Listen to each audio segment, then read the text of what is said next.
There's one thing that every single investor I've ever met has in common. We all wish we started earlier. Opening an investment account at an online broker is easier than it's ever been before. You can do it in the comfort of your own home in a matter of minutes. But in a way, it's also harder than it's ever been before because of the instant gratification culture that we now live in. It's so much easier to squander away our paychecks on things we don't really need, and we always have our credit cards to get it now, nice and easily. And then we move on to, well, I guess I'll never have money to invest because of insert excuses here. Hopefully my kids figure it out and have a better life than I did. But when will it truly become too late for you to build wealth? The answer is never. If you're breathing, it's not too late. In this video, we're going to look at how your wealth will compound if you get started now. But first, if you're new to the channel, welcome. My name's Jeff Teeples, and here we aim to grow your wealth with simple, time-tested solutions. And if you enjoy videos like this, do me a huge favor, smash that like button, subscribe, and tell a friend. It helps a lot, and I appreciate you. Start now. The most important step that you'll take is the next one. Make a commitment to yourself that you will get started. Don't worry about all the X's and O's of investing strategy. There are simple solutions out there to build your wealth on autopilot. You do not need to be an expert to get started. And you will expand your knowledge base once you do. Once you decide to give this a go, you'll need to open an investing account at an online broker. And some of the big names here are E-Trade, which is what I personally use, TD Ameritrade, Fidelity, and Charles Schwab. There will be a few steps that you need to do after you open your account, but once you have the basics down, it really is easy. Many of my videos will cover account types and investing options, but the purpose here is just to commit to getting started. Not sometime in the future, like we always do when we kick the can down the road, but now. The compound effect. Einstein once said, "Compound interest is the eighth wonder of the world. He who understands it, earns it. He who doesn't, pays it." The concept of compound interest is easy to understand.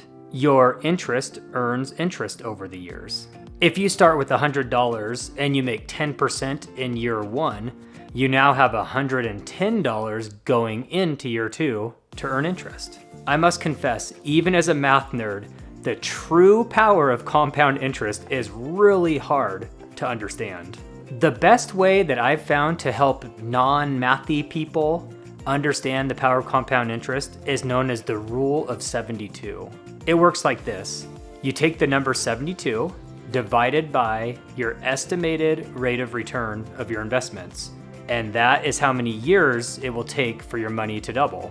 For example, if you put your money into something like the S&P 500 market index that increases roughly 10% per year over the last 100 years, your money will roughly double every 7 years.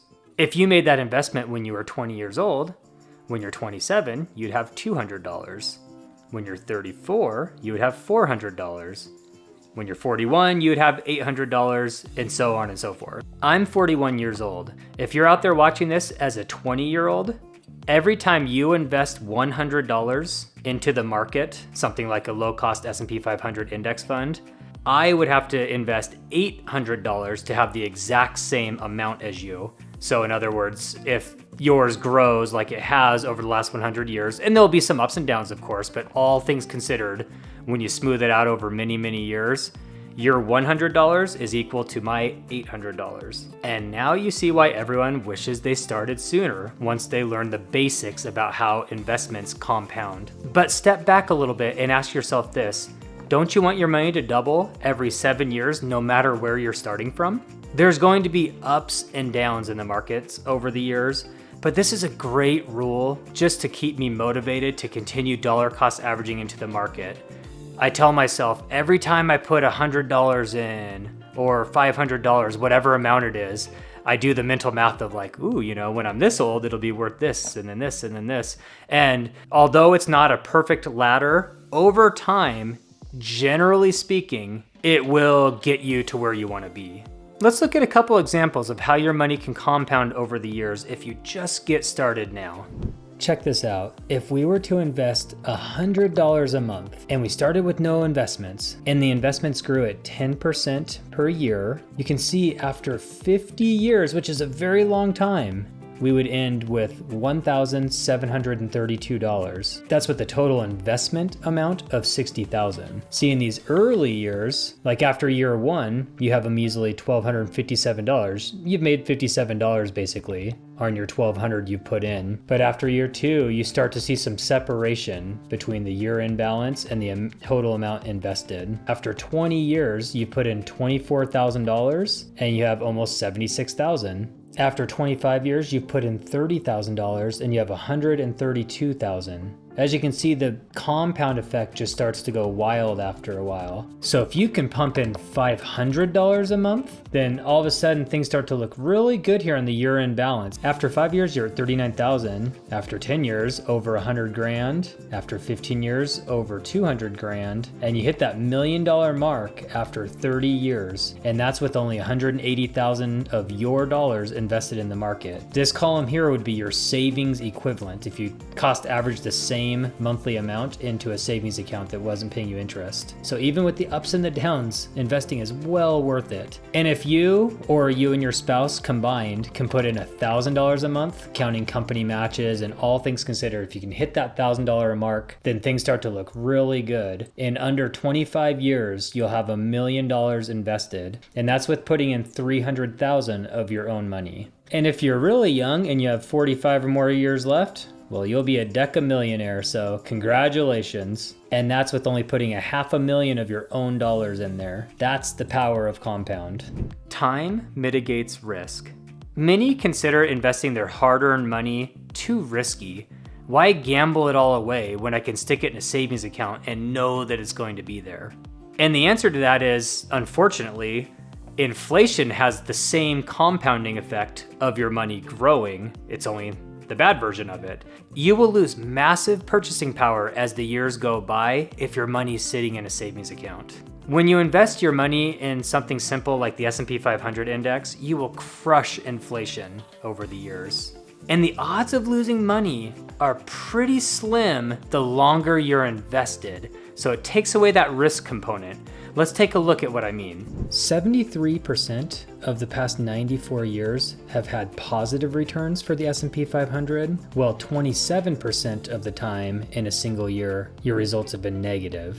Now, if you stretch every 3-year period over that time, 84% of the time you make money over 3 years, and 16% of the time you lose money. And if you look at 5-year periods, you're at 88% chance of making money, and then any 10-year period is a 94% chance of making money. And dollar cost averaging into the market is even safer than what I just shared on the screen, because that's just saying if you invested a year ago, or 3 years ago, or 5 years ago, the money goes up and down years later. Whereas if you're dollar cost averaging in every week or every month, you're buying the highs and the lows. This will protect you from putting all of your money in at the exact wrong time, which frankly is the majority of the people on that graph that lost money over those stretches. Taking a look at the most recent 20 years that have gone by, if you would have saved $100 per month over those 20 years, you would end with a respectable $24,000 in your savings account.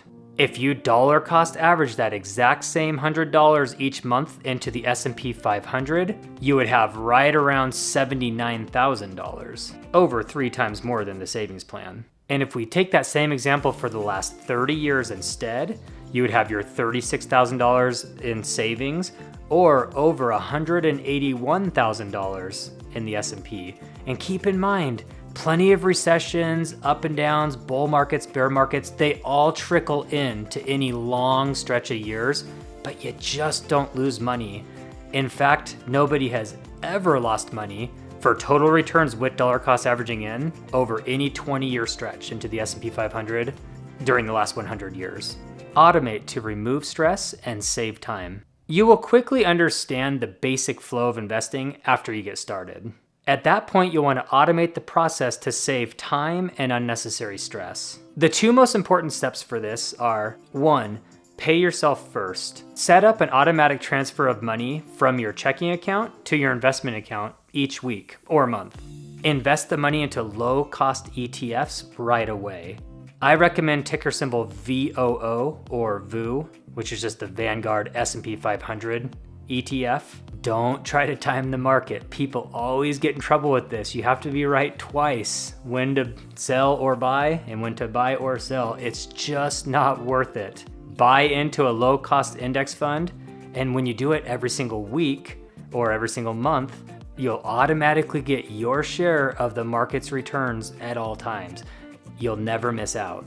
Increase contributions each year. So increasing your contributions, usually this is 401k advice, like your work retirement plan. You know, when you get a raise, put it directly into your work retirement so you're living on the same amount of money, and then make adjustments in your budgeting around the edges from there. But really you can do the same thing wherever you invest, whether it's your 401k plan or your online broker. Try not to lifestyle up when you get raises, because your future self will really thank you for getting that snowball rolling and everything compounding. And I promise you, no one cares about you in that new fancy car, or where you ate, or the new toys you bought. Everyone else is just looking out for themselves. Find what makes you happy and spend money in that part of your life. That's smart. You only live once. You gotta have fun and enjoy yourself.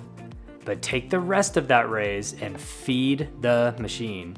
Stay the course and benefit forever. Keeping this system going will carve out a path to your version of financial freedom. It truly is mind-boggling how easy it is to be an effective long-term investor. When you roll with passively managed low-cost market ETFs, you will outperform 90+% of actively managed funds by the professionals over any long stretch of time. And you do so while making zero decisions. It seems unrealistic, but this is really how it works. And if you're a disaster with money right now, and people that know you would laugh you out of the room if you told them their new plan, screw them. It doesn't matter who you were in the past. You define who you become in the future. This is simple, this is easy, and you can do it. You will be laughing at them in a few years, I promise you. If you want to get started on what I genuinely consider to be the best platform for building wealth long-term on autopilot, check out this video right here on how to set up an M1 Finance account. Thanks for watching, and I'll see you here next Thursday, and sometimes a Sunday. Peace.